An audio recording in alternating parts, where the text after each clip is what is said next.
All right, here comes the pitch. Okay, let's see. How's my hair? These are my 6 tips on how to hire a good mobile mechanic. And the first tip is credibility. Certification and experience. Is the mechanic ASE certified? And the National Institute for Automotive Service Excellence, ASE, is a professional certification group that certifies professionals and shops in the automotive repair and service industry in the United States and parts of Canada. That is what ASE certification is, and there is different levels of ASE certification depending on the mechanic's experience and how many years in the education of the mechanic, etc. Or does the mechanic have experience working at an automotive repair shop before going mobile? If the mechanic doesn't have either of these two, then be careful there. A business license. A mobile mechanic that has a business license is someone that is serious about his or her business and will probably be in business in the next coming years. And this is another indication that this mobile mechanic is a good mechanic. Before we move to the next tip, consider subscribing to my channel. If this video adds value to your life, hit the like button. If it doesn't, hit the I don't like it button. And or comment on this video telling me why you don't like it so I can just slap my face. Maybe not slap my face, but create much better content. I'm doing my best here. And also follow my business page on Facebook and Instagram. There you can see reviews, rates, and so you can see if I'm a legit mechanic or not. Website page rates and reviews are very important. For example, you can go to the Mobile Mechanics Facebook page, and there you can see reviews, rates, and videos and pictures of the mechanic's work.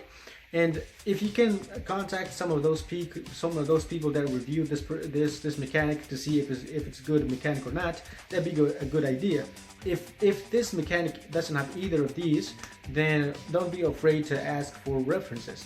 A good mobile mechanic will have people or customers that will be willing to speak of this mechanic to reference this mechanic, right?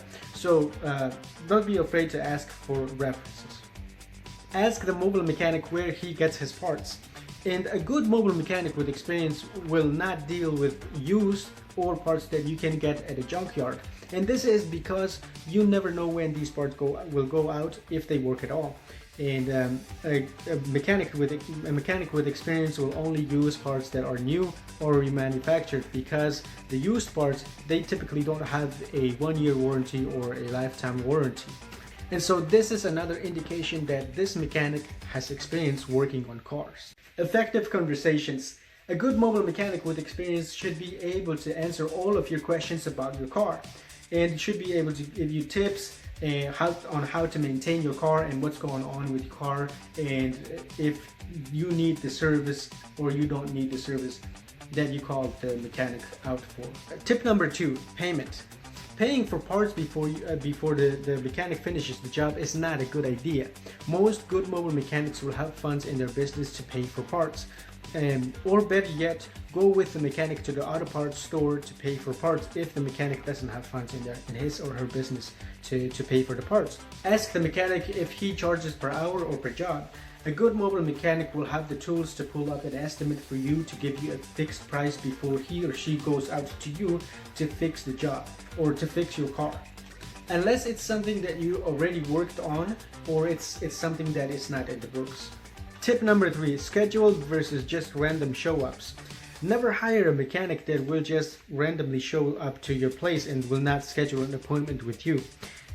It's not professional.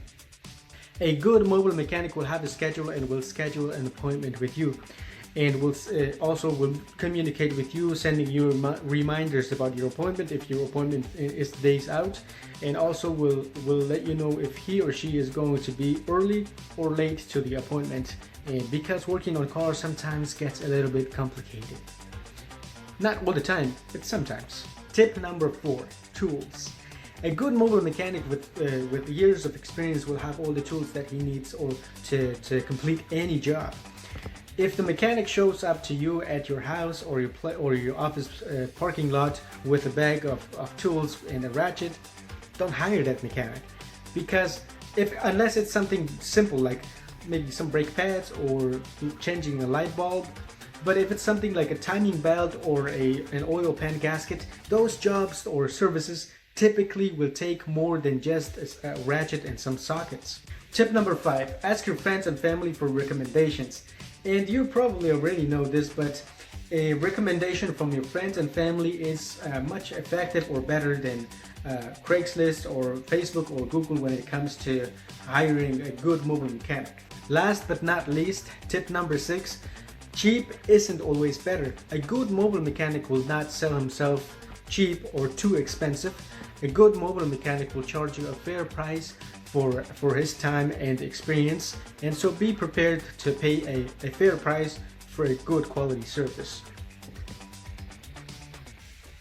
Alright, I'm going to pitch you again. If you like my pitch, then you're going to subscribe to this channel, hit the like button or the dislike button if you don't like my pitch. And also you're going to comment in this video saying like, Jorge, I don't like your videos, you're not giving good content, or you're gonna be like, yeah man, you give really good content, or like, hit me with another video like this, right? So I upload every week, and so if you like this video, share it with your friends and family. And so see you next week. Oh, I almost forgot. Check my Facebook page or my Instagram page. There you can see videos and pictures. There you can see reviews, pictures, and videos about my work to see if I'm a legit mechanic or not.